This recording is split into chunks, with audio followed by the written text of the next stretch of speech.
সাংবাদিকতা ও গণমাধ্যম অধ্যয়ন বিভাগের ৪৯তম আবর্তনের শিক্ষার্থীরা, আমরা হয়তো সবাই নেই ক্লাসরুমে আজকে, এই অনলাইন ক্লাসরুমে সবার পক্ষে থাকা সম্ভব না।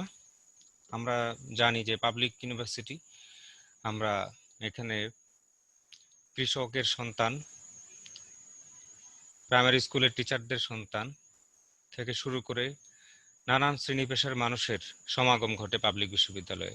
আমিও তোমাদের মতো গ্রাম থেকে বিশ্ববিদ্যালয়ে পড়তে এসেছিলাম। ফলে আমাদের সবার পক্ষে হয়তোবা এই স্মার্টফোন, অ্যান্ড্রয়েড ফোন, তারপরে ইন্টারনেট, এগুলো ম্যানেজ করা সম্ভব হয় না। তারপরে আমরা এটাও জানি যে আমরা সকলেই একটা মহামারীর ভেতর দিয়ে যাচ্ছি অনেক দিন ধরে। 4 মাস হয়ে গেছে, মার্চ মাস থেকে আমরা করোনা মোকাবেলা করছি। তারপর আমরা দেখলাম যে আমফান নামে একটা ঘূর্ণিঝড় আসলো, তারপর আমরা দেখলাম যে দেশে বন্যা হচ্ছে। আর মানব সৃষ্ট নানা দুর্যোগ তো আছেই। মানব সৃষ্ট দুর্যোগ মানে আমাদের সমাজের যে দুর্নীতি থাকতে পারে, আমাদের সমাজে নানান ঘটনা তোমাদেরকে ভাবিত করে। এরকম পরিস্থিতিতে আমরা আবার ক্লাস শুরু করতে পেরেছি। এই জন্য আমরা সকলেই আনন্দিত। আজকে আমাদের এই অনলাইন ক্লাসের বিষয় বঙ্গবন্ধু শেখ মুজিবুর রহমানের গণমাধ্যম ভাবনা। আমরা জানি আমাদের কোর্সের নাম ম্যাস মিডিয়া অব বাংলাদেশ, বাংলাদেশের গণমাধ্যম। বাংলাদেশের গণমাধ্যম নিয়ে যদি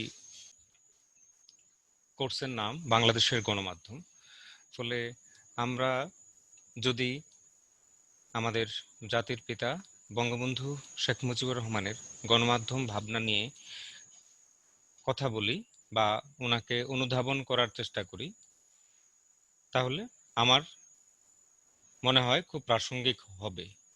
বিশেষ করে এই আগস্ট মাসেই আমরা জানি যে ১৯৭৫ সনের ১৫ই আগস্ট আমাদের জাতির পিতা বঙ্গবন্ধু শেখ মুজিবুর রহমানকে সপরিবারে হত্যা করা হয়।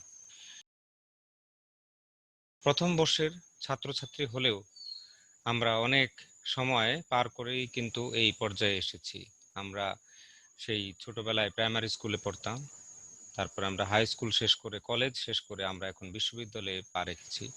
ফলে যতই আমরা প্রথম বর্ষের ছাত্রছাত্রী হই না কেন, প্রথম বর্ষ হলেও আমরা এই বিশ্ববিদ্যালয়ের অংশ। বিশ্ববিদ্যালয়ে যেখানে আমরা বলি যে জ্ঞান কেন্দ্র, এবং আমরা এখানে বলি যে এখানে সবাই শিক্ষার্থী, অর্থাৎ শিক্ষকরাও শিক্ষার্থী।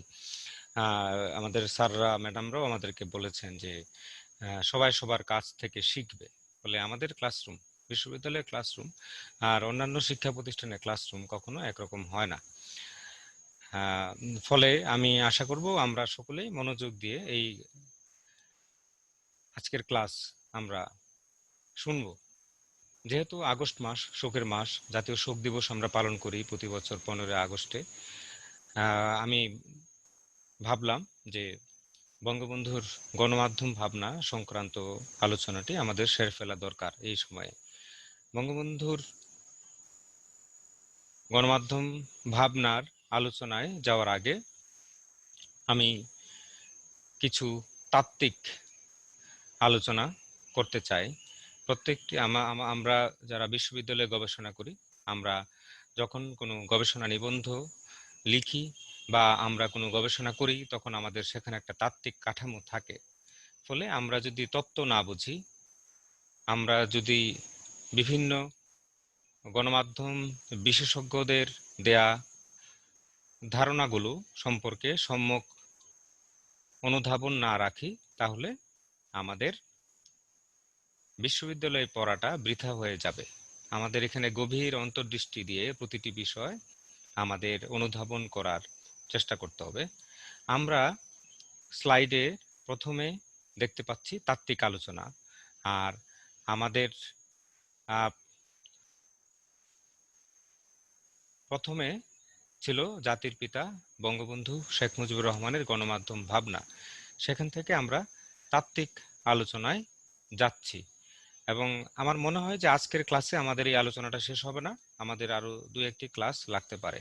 যেহেতু এটা প্রথম বর্ষ এবং এই কোর্সটিও তত্ত্ব সংক্রান্ত নয়, ফলে আমি খুব বেশি বিশদ আলোচনায় যাব না, তাত্ত্বিক আলোচনায় আমি যাব না। তবে যতটুকু দরকার বঙ্গবন্ধুর গণমাধ্যম ভাবনা অনুধাবনের জন্য আমি ততটুকুই এই প্রথম বর্ষের 103 নং কোর্স বাংলাদেশের গণমাধ্যম আমি এখানে বলার চেষ্টা করব। আমরা স্ক্রিনে দেখতে পাচ্ছি গণমাধ্যম বিশেষজ্ঞ ফ্রেডরিক এস সিবার্ট, থিওডর পিটারসন এবং উইলবার শ্র্যাম তাদের 4 থিওরিজ অফ প্রেস অর্থাৎ গণমাধ্যমের 4 তত্ত্ব বইতে রাজনৈতিক এবং অর্থনৈতিক ব্যবস্থার উপর ভিত্তি করে বিশ্বের বিভিন্ন দেশে পরিচালিত 4 ধরনের গণমাধ্যমের কথা তুলে ধরেছেন। এগুলো হচ্ছে authoritarian press, communist press, libertarian এবং সোশ্যালি রেসপন্সিবল। আমরা যদি বাংলা করি যে কর্তৃত্ববাদী ব্যবস্থার গণমাধ্যম, সাম্যবাদী ব্যবস্থার গণমাধ্যম, লিবার্টারিয়ান বা উদারনৈতিক ব্যবস্থার গণমাধ্যম এবং সামাজিকভাবে দায়িত্বশীল গণমাধ্যম। প্রথম বর্ষের শিক্ষার্থী হিসেবে আমাদের কাছে এই শব্দগুলো কঠিন মনে হতে পারে এবং অপরিচিত মনে হতে পারে, কারণ আমার জানা মতে বাংলাদেশের প্রাথমিক শিক্ষা ব্যবস্থায় বা মাধ্যমিক এবং উচ্চ মাধ্যমিক শিক্ষা ব্যবস্থায় আমাদের এই ধরনের বিষয়াদি খুব কমই আছে বলে আমার মনে হয়। ফলে কলেজের প্রাঙ্গণ থেকে বিশ্ববিদ্যালয়ের প্রাঙ্গণে এসে যখন আমরা শিক্ষকদের মুখে এই কথাগুলো শুনি, তখন আমাদের কাছে অপরিচিত মনে হতে পারে, আমাদের কাছে কঠিন মনে হতে পারে। কিন্তু আমি বিশ্বাস করি যে আমরা যদি মনোযোগ দিয়ে এবং মগজ দিয়ে এবং হৃদয় দিয়ে আসলে এই শব্দগুলো বুঝতে হলে আমাদের হৃদয় দিয়েও অনুভব করতে হবে। এখানে যেমন আছে কমিউনিজমের কথা বলা আছে, এখানে কমিউনিস্ট প্রেস দেখা যাচ্ছে, সাম্যবাদ, তারপরে সাম্যবাদের আলোচনা করতে গেলে আসবে সোশ্যালিজমের, সমাজতন্ত্রের আলোচনা আসবে, ডেমোক্রেসির আলোচনা আসবে। তো এইগুলো বুঝতে হলে আমাদের একটা ভালো মন লাগবে, হৃদয় লাগবে, মগজ লাগবে, মানুষের প্রতি অনুভূতি প্রবণ হতে হবে, মানুষের কষ্ট যেন আমরা অনুভব করতে পারি, সেই রকম একটা মানসিকতা আমাদের লাগবে। ফলে আমি বিশ্বাস করি যে আমাদের জন্য খুব বেশি কষ্ট হবে না। এখন যদি আমরা আমি আরেকটা বিষয় বলে রাখি যে এই যদি আমরা 4 দেয়ালের ভেতরে ক্লাস করতে পারতাম, আগে আমরা যেভাবে ক্লাস নিতাম, তাহলে তোমাদের কাছে খাতা কলম থাকতো, আমাদের কাছে খাতা কলম থাকতো, আমরা সেগুলো নোট নিতে পারতাম। কিন্তু এখন সবাই তো আর আমরা সুন্দর ঘরের মধ্যে নেই। অনেকের যেমন একজনের সাথে কথা বলছিলাম, আমাদের একজন শিক্ষার্থী, তিনি আছেন বাইরে, ঘরের বাইরে বাগানের মধ্যে আছেন। আরেকজন হয়তো ধান খেতেও থাকতে পারে, গাছতলায়ও থাকতে পারে, কেউ না কেউ থাকতে পারে। কারণ সব জায়গায় নেটওয়ার্ক সমান না। ফলে এই এটা নিয়ে অযথা চাপ নেওয়ার কোনো দরকার নেই। এই নোট নেয়ার ক্ষেত্রে আমরা কেবল শুনে যাই, তারপরে আমি ব্যবস্থা করব সবার কাছে পৌঁছে দেওয়ার জন্য স্লাইড বা এই সংক্রান্ত ম্যাটেরিয়ালস আমি দেওয়ার চেষ্টা করব, যাতে আমরা সহজভাবে বিষয়টাকে চর্চা করতে পারি। তাহলে আমরা এখানে তাত্ত্বিক আলোচনার যে প্রথম যে স্লাইডটি আছে, সেখানে আমরা দেখতে পাচ্ছি 4 ধরনের ব্যবস্থার কথা বলা আছে। কর্তৃত্ববাদী ব্যবস্থা, কমিউনিস্ট, তারপরে উদারনৈতিক, ইংলিশে বলছে লিবার্টারিয়ান, এবং সামাজিকভাবে দায়িত্বশীল, সোশ্যালি রেসপন্সিবল। এটা এটা বোঝানো হচ্ছে যে রাজনৈতিক এবং অর্থনৈতিক ব্যবস্থার উপর ভিত্তি করে গণমাধ্যমের এক ধরনের প্রকারভেদ, কত ধরনের গণমাধ্যম রয়েছে পৃথিবীতে, সেটি বোঝানোর চেষ্টা করা হয়েছে। আমরা এখন 3 নম্বর স্লাইডে যদি যাই, সেখানে কর্তৃত্ববাদী ব্যবস্থার গণমাধ্যম, কর্তৃত্ববাদী অর্থাৎ অথরিটেরিয়ান সিস্টেমে গণমাধ্যম কিরকম হতে পারে তার একটি সামান্য আলোচনা। এখানে আলোচনা শেষ করা বিশ্ববিদ্যালয়ের বা সারা জীবনই পড়ালেখার কোনো শেষ নেই। আমরা খুবই সামান্য শুধু শব্দটা আমি আমার শিক্ষার্থীদের মাঝে দেওয়ার চেষ্টা করছি। কর্তৃত্ববাদী ব্যবস্থায় গণমাধ্যমের উদাহরণ আমাদের দেশ থেকে যদি দিতে বলা হয়, তাহলে আমরা বাংলাদেশের যারা সামরিক শাসক ছিলেন, জেনারেল জিয়াউর রহমান কিংবা হুসাইন মোহাম্মদ এরশাদ, ওনাদের আমলের গণমাধ্যমের কথা বলতে পারি। অর্থাৎ আরেকটি উদাহরণ দিতে পারি যে খুব সাম্প্রতিক কালে সর্বশেষ সামরিক বাহিনী সমর্থিত তত্ত্বাবধায়ক সরকারের আমলেও আমরা কর্তৃত্ববাদী ব্যবস্থার মিডিয়া দর্শনের উদাহরণ দিতে পারি। এটাকে আমরা বলি যে 111 রাজনৈতিক ভাষা 111। গত 2006, 7, 8 ওই সময়টাকে বোঝানো হয়। তখন আমরা যারা এখন প্রথম বর্ষে পড়ছি জাহাঙ্গীরনগর বিশ্ববিদ্যালয়ে, আমাদের বয়স খুবই অল্প ছিল। ফলে আমাদের এই বিষয়ে যদি বিস্তারিত জানতে হয় তাহলে আমাদের আর্কাইভে যেতে হতে পারে। আর্কাইভ মানে হচ্ছে যেখানে পুরনো পত্রিকা রাখা হয় সেখানে আর্কাইভে, অথবা ইন্টারনেটে যদি আমরা সার্চ দেই, যদি আমরা কিছু মূলধারার সংবাদ মাধ্যমের প্রকাশিত বিভিন্ন কলামও আমরা সেখানে পাবো। ইউটিউবে আমরা অনেকের সাক্ষাৎকার পাবো। এগুলো দিয়েও আমরা আপাতত আপৎকালীন সোর্স হিসেবে ব্যবহার করতে পারি যে 111 বা সামরিক বাহিনী সমর্থিত তত্ত্বাবধায়ক সরকারের কি অবস্থা ছিল বাংলাদেশের ওই সময়। আমরা এই ধরনের কর্তৃত্ববাদী গণমাধ্যম ব্যবস্থার আমরা নজির আমরা এখানে উল্লেখ করতে পারি। আমরা ইতিহাসে অনেক স্বৈর শাসকের নাম আমরা শুনি, যেমন ইটালির মুসোলিনি বা স্পেনের ফ্রাঙ্কো। ওনাদের সময়কার যে গণমাধ্যম ব্যবস্থা, ওনাদের সময়ের যে সংবাদপত্রের ব্যবস্থা ছিল, সংবাদপত্রের যে কর্মপ্রণালী ছিল, সেগুলোকে আমরা বলতে পারি কর্তৃত্ববাদী ব্যবস্থার গণমাধ্যম। আজকের পৃথিবীতে আমরা কর্তৃত্ববাদী ব্যবস্থার উদাহরণ দিলে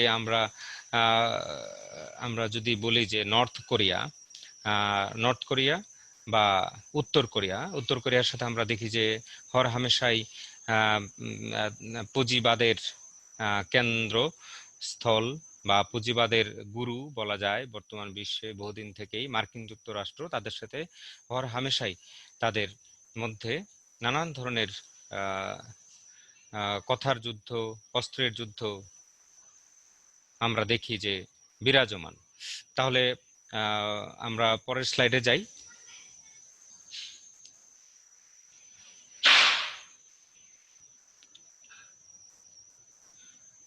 কমিউনিস্ট ব্যবস্থায় গণমাধ্যম। যে কমিউনিস্ট ব্যবস্থায় গণমাধ্যম এই সংক্রান্ত আলোচনাটা তাহলে আমরা সাম্যবাদ থেকে শুরু করি।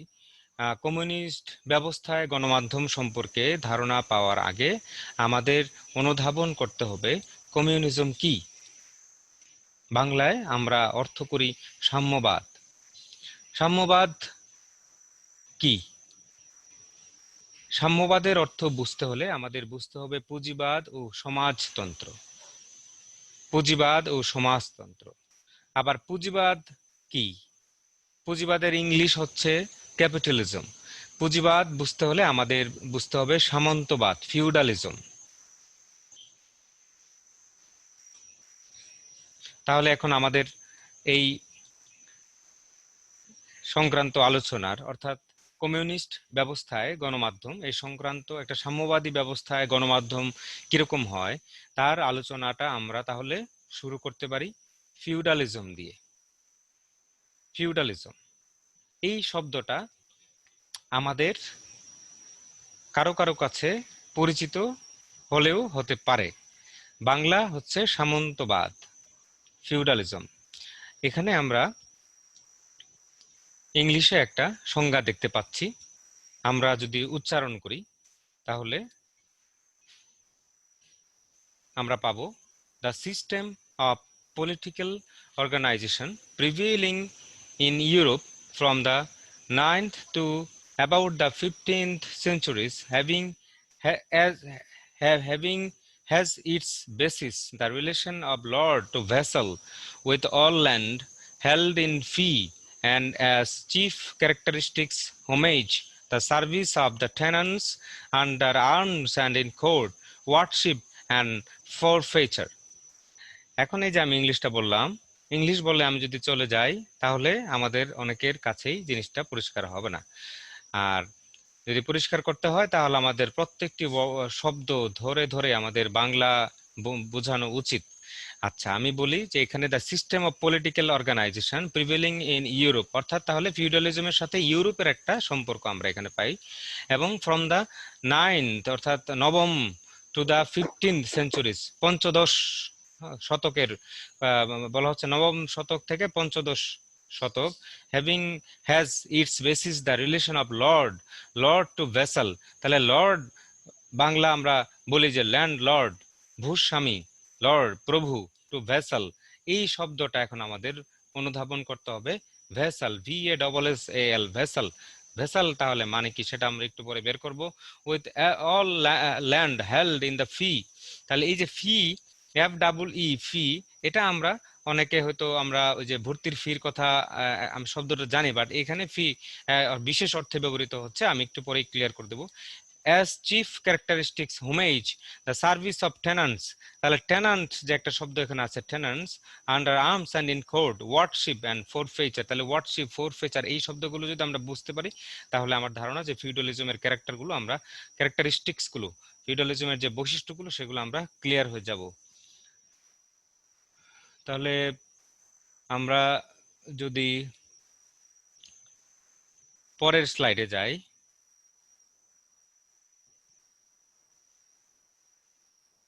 এই যে তাহলে ওখানে আমরা যে শব্দ, ওখানে আমরা একটা ইংলিশে একটা সংজ্ঞা পেলাম, আমরা মুখস্থ করলে আমরা মুখস্থ করে ফেলতে পারি, কিন্তু আমরা যদি বোঝার চেষ্টা করি, অনুধাবনের চেষ্টা করি যে এই ফিউডালিজম মানে কি। ফিউডালিজম, ফিউডালিজম আমাদের সমাজে আগের মতো না থাকলেও আমাদের আছে, আমি একটু পরে উদাহরণ দিলে বিষয়টা ক্লিয়ার হবে। তাহলে এই যে শব্দটা আমরা দেখতে পাচ্ছি ভেসাল, এর উচ্চারণটা হচ্ছে vessel, VASSAL। Vessel is a person regarded as having a mutual obligation to a lord or monarch in the context of the feudal system in medieval Europe. Medieval মধ্যযুগের ইউরোপে the obligations often included military support by knights in exchange for certain privileges, usually including land held as a tenant or fief.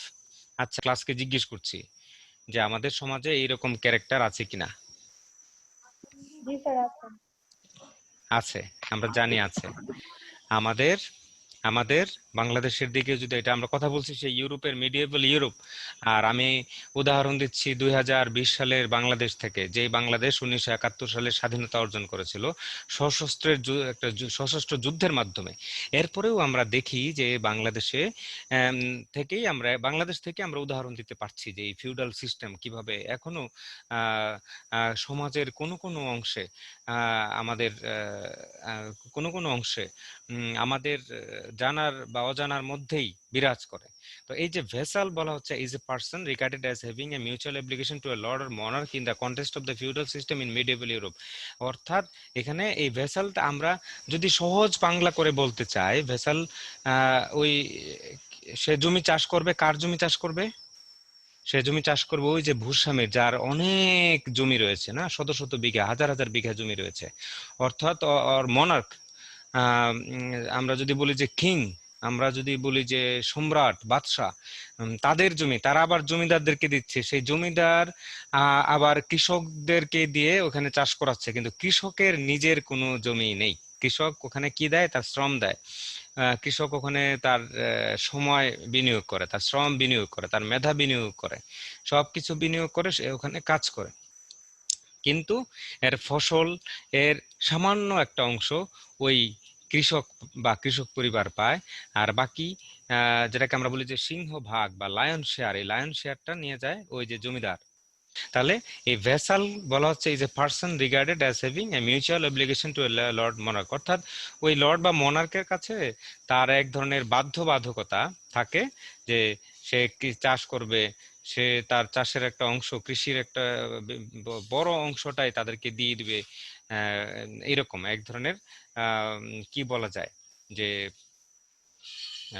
বন্দিত্ব, এক ধরনের বন্দিত্ব, এই বন্দিত্ব শব্দ দিয়ে আমরা এটা করতে পারি। আচ্ছা, তারপর এরপরে আরো শব্দ যদি আমরা করি, ভেসালটা আমরা একটু বোঝার চেষ্টা করলাম, তো আমরা নিজেরাও বাসায় এগুলো এই শব্দগুলো বোঝার চেষ্টা করব। আমরা আপাতত যদি আমাদের কাছে বই না থাকে, আমি যখন লেকচার শেষ হবে আমি বই দিয়ে দেবো, আমরা আপাতত ইন্টারনেটে বা ইউটিউবে গিয়েও আমরা এটা বোঝার চেষ্টা করতে পারি। টেনান্ট, আরেকটা শব্দ আমরা পেয়েছি টেনান্ট। তাহলে tenant, a person who occupies land or property rented from a landlord, rented from a landlord. আরেকটা শব্দ নিচে আমরা দেখতে পাচ্ছি ফি, ফি। এখানে অর্থটা আমরা করতে পারি এইভাবে, an estate in land held in feudal law from a lord on condition of homage and service. আরেকটা অর্থ আছে যে piece of land so held। আরেকটা হচ্ছে an inherited or heritable estate in land। আচ্ছা, আমরা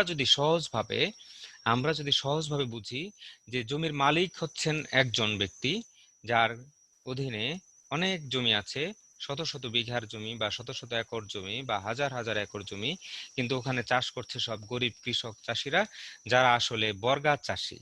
এই যে একটা বর্গা চাষী শব্দটা বললাম, সেই বর্গা চাষের ব্যবস্থা এখনো বাংলাদেশে আছে, অর্থাৎ কৃষক কিন্তু তার জমি নেই। কিন্তু আবার যিনি কৃষক না, যিনি ল্যান্ডলর্ড ভূস্বামী, তার আবার শত শত একর জমি। ফলে কৃষক করে কি, যে ওই জমিটা ভাড়া নেয়, রেন্টেড ফ্রম এ ল্যান্ডলর্ড, উপরে বলা আছে ভাড়া নিয়ে সে চাষ করে।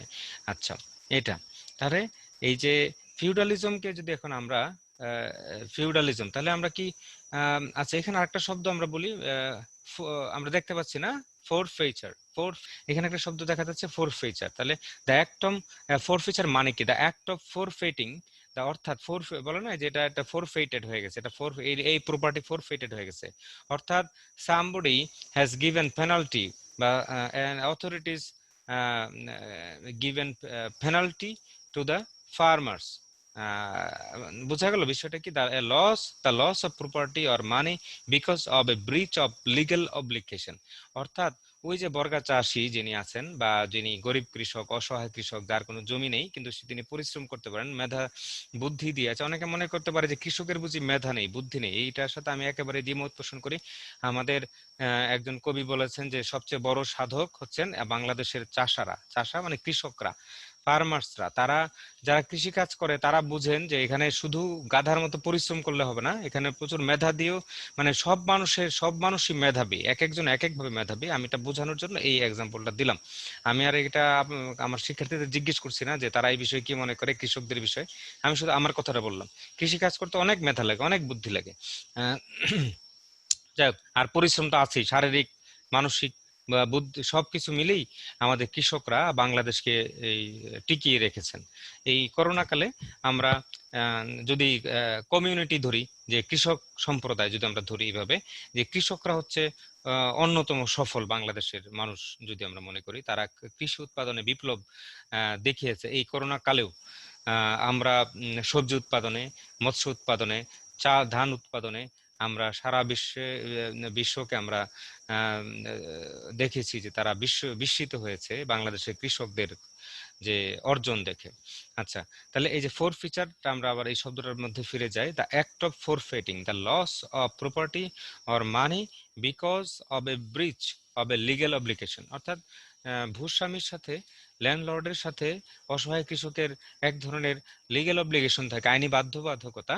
তখন উনি চাইলে something such as money or property that is এই যে বলে ফোরফেটেড পেনাল্টি, অর্থাৎ উনি চাইলে এই যে বর্গা চাষী, তার সাথে তার সমস্ত চুক্তি বাতিল করে দিয়ে তাকে আরো যদি কোনো ধরনের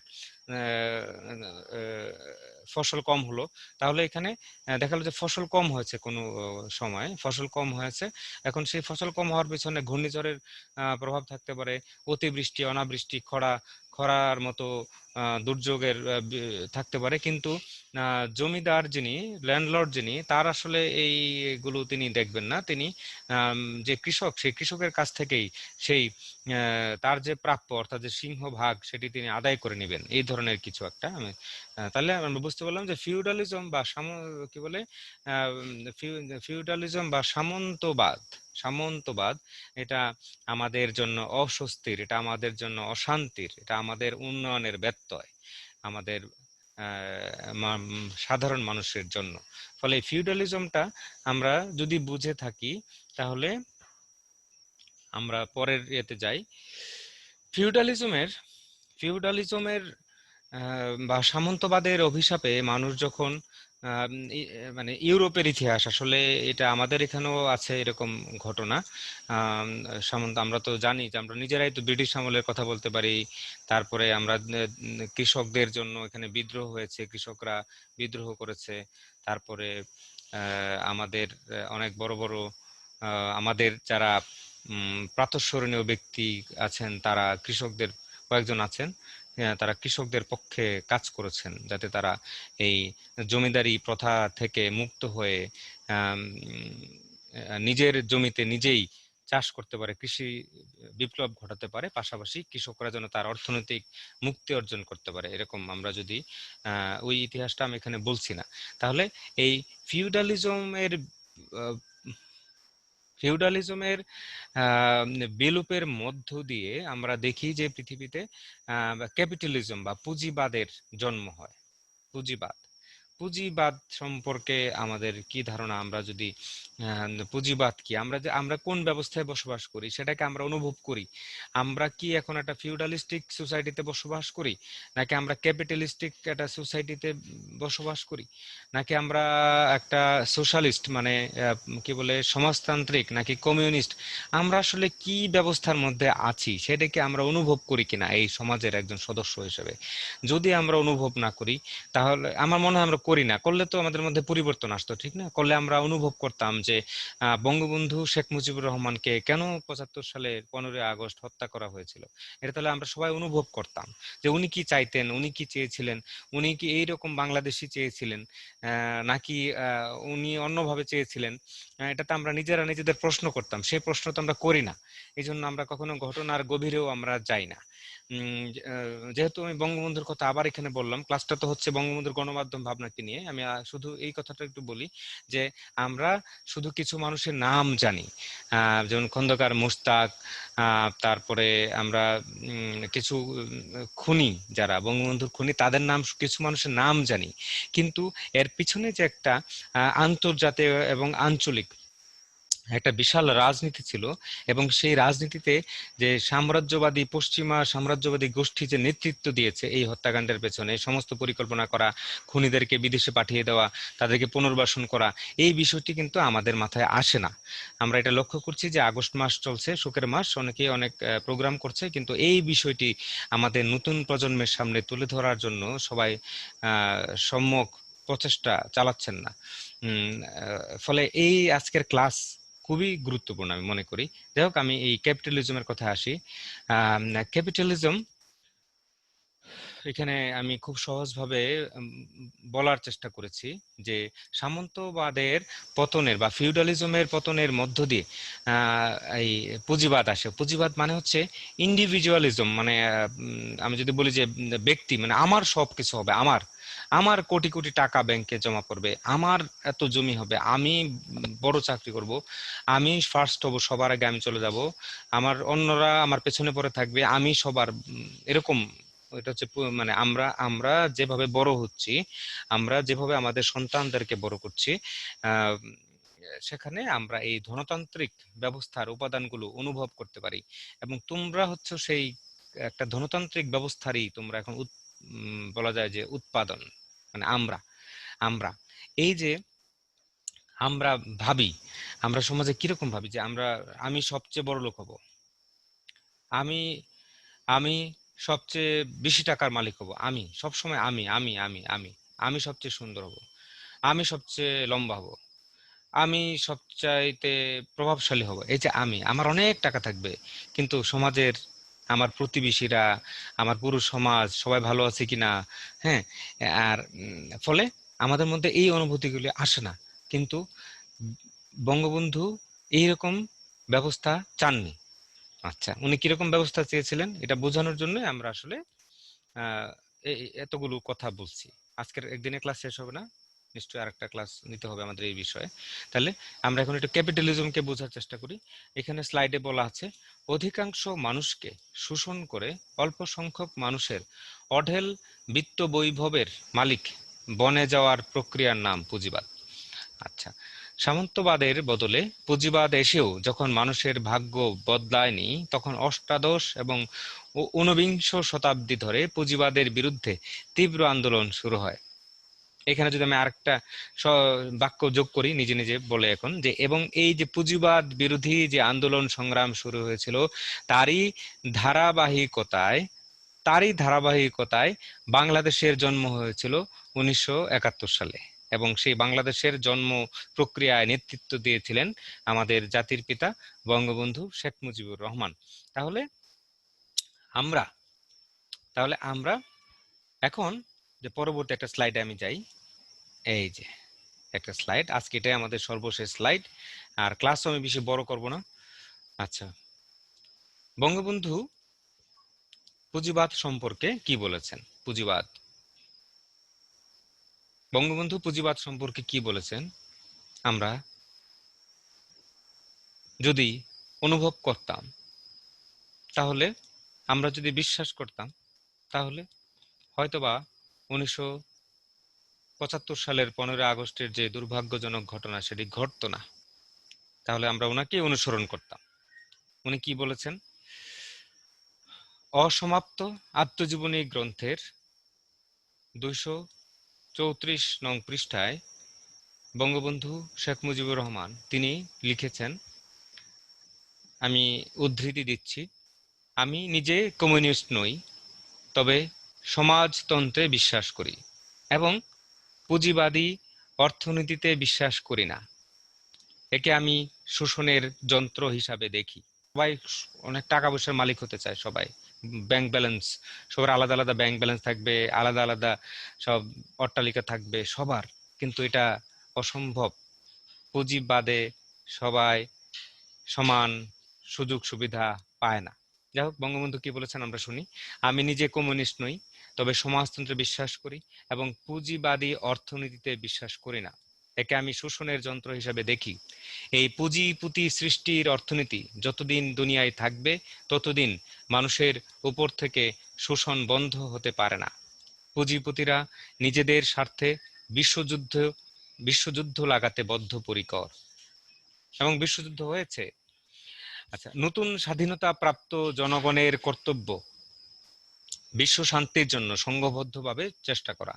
যুগ যুগ ধরে পরাধীনতার শৃঙ্খলে যারা আবদ্ধ ছিল, সাম্রাজ্যবাদী শক্তি যাদের সর্বস্ব লুট করেছে এবং তাদের প্রয়োজন নিজ নিজের দেশকে গড়া এবং জনগণের অর্থনৈতিক এবং রাজনৈতিক মুক্তির দিকে সর্বশক্তি নিয়োগ করা, বিশ্ব শান্তির জন্য জনমত সৃষ্টি করা তাই প্রয়োজন হয়ে পড়েছে।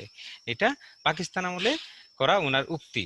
আচ্ছা, তাহলে আমরা এখানে দেখতে পাচ্ছি বঙ্গবন্ধু নিজের রাজনৈতিক দর্শন সম্পর্কে উনি বলছেন যে তিনি সমাজতন্ত্রে বিশ্বাস করেন এবং পুঁজিবাদী অর্থনীতিতে বিশ্বাস করেন না। আচ্ছা,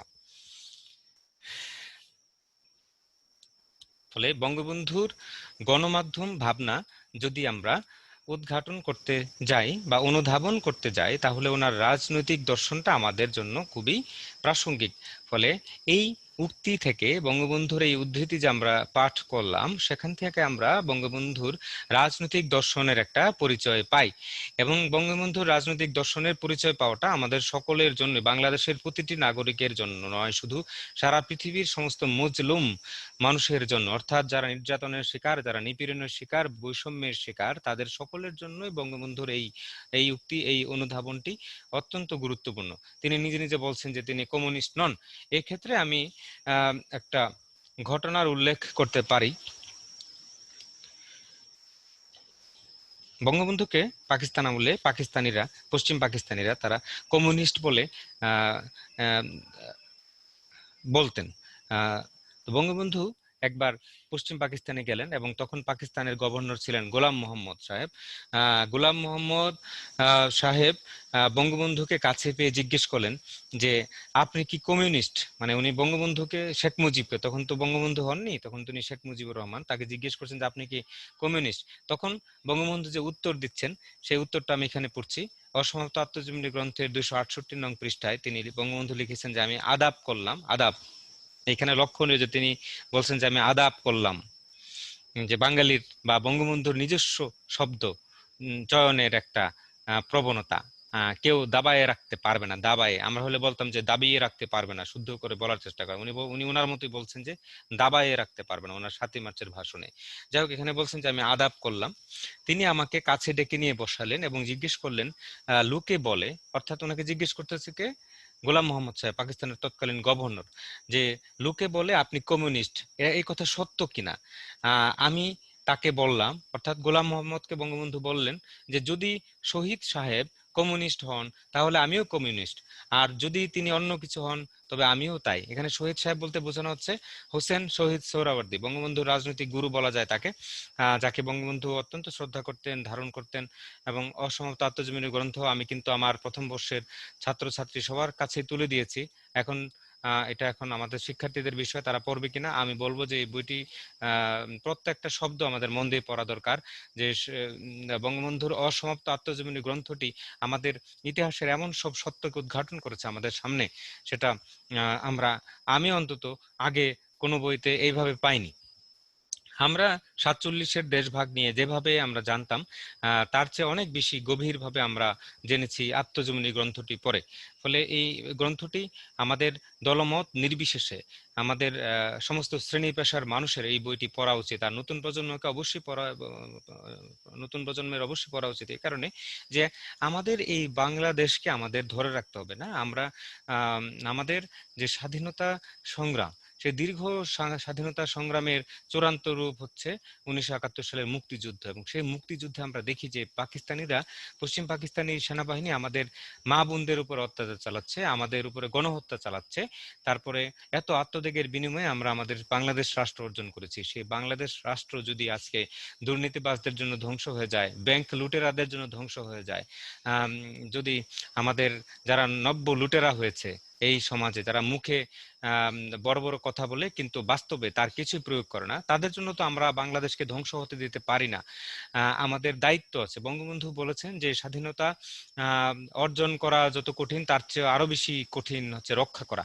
তা আমাদেরকে উনি বলছেন, আমাদেরকে মানে আমরা যারা এই মুক্তিযুদ্ধ পরবর্তী প্রজন্ম সবাই, যাদের জন্ম তখন হয়নি বা যারা মুক্তিযুদ্ধকে দেখিনি, আমরা সবাই শিক্ষক শিক্ষার্থী, আমরা সবাই এই ক্লাসের, আমাদের উদ্দেশ্যে তিনি বলেছেন যে আমরা দ্বিতীয় প্রজন্মের মুক্তিযোদ্ধা হিসেবে ভূমিকা রাখতে পারি কিভাবে। ছাত্র যদি মনোযোগ দিয়ে পড়াশোনা করে, শিক্ষক যদি সততার সাথে ক্লাসরুমে পড়ায়, কৃষক যদি তার সঠিক কাজ করে, আমাদের শ্রমিক যদি সঠিক মূল্য পায়, আমাদের দুর্নীতি পরায়ণ যে শ্রেণী বাংলাদেশে আছে তাদের বিরুদ্ধে যদি আমরা লড়াই করতে পারি, তাহলে এটা আমাদের জন্য নতুন নতুন করেই আবার মুক্তিযুদ্ধ। অর্থাৎ উনি উনি বলছেন যে স্বাধীন বাংলাদেশ নির্মাণের যে কাজ, সেটাকে উনি বলছেন দ্বিতীয় বিপ্লব। ফলে এই দ্বিতীয় বিপ্লবে আমরা যদি একটা সত্যিকারের একটা কি বলে সমতা ভিত্তিক সমাজ আমরা চাই, তাহলে আমাদের সবাইকে কিন্তু এই বইটি মনোযোগ দিয়ে পড়তে হবে। আর বই আছে না বঙ্গবন্ধুর, আরো দুটি গ্রন্থ বের হয়েছে, আমার দেখা নয়াচিন, তারপরে আরেকটি কারাগারে রোজ নামচা, এই তিনটি বই আমাদের অবশ্যই পাঠ করতে হবে।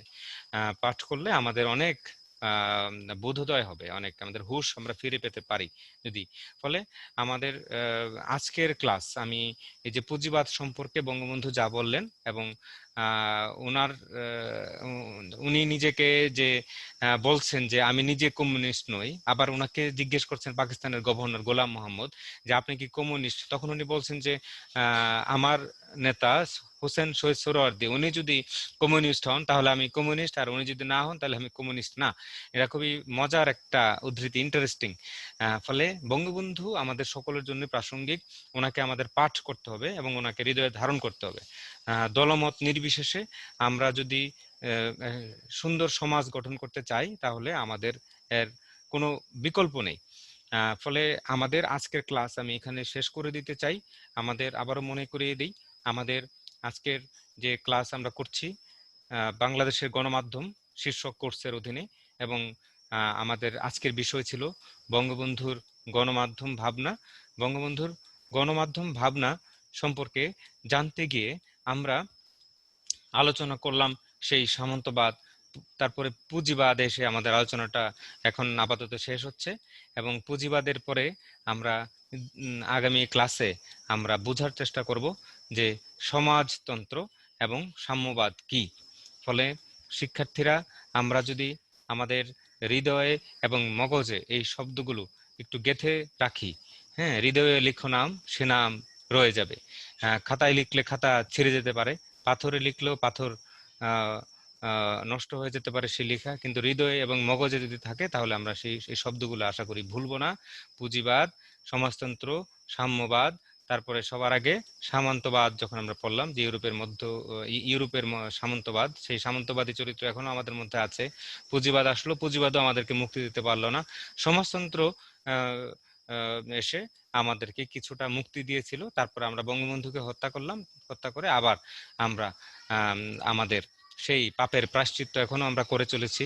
যেই সমাজ বঙ্গবন্ধু আমাদের জন্য দিতে চেয়েছিলেন, সেটা আমরা এখনো পাইনি, যার ফলে আমরা দেখি যে সমাজে অনেক বৈষম্য, অনেক পুঁজিপতিদের বাড়াবাড়ি, এবং পুঁজিবাদের সাথে যদি দুর্নীতি মিলে যায় তাহলে সেই সমাজ কি পরিমাণ পচন সৃষ্টি হতে পারে, তার অনেক উদাহরণ কিন্তু আমরা অহরহ দেখতে পাচ্ছি। তাহলে এই শোকের মাসে আমরা বাঙালি জাতির পিতা বঙ্গবন্ধু শেখ মুজিবুর রহমানের প্রতি শ্রদ্ধা জানিয়ে আজকের ক্লাস আমি এখানে শেষ করছি। উম, আগামী ক্লাসে আমরা ধীরে ধীরে আরেকটু ভিতরে প্রবেশ করার চেষ্টা করব। সবাইকে ধন্যবাদ।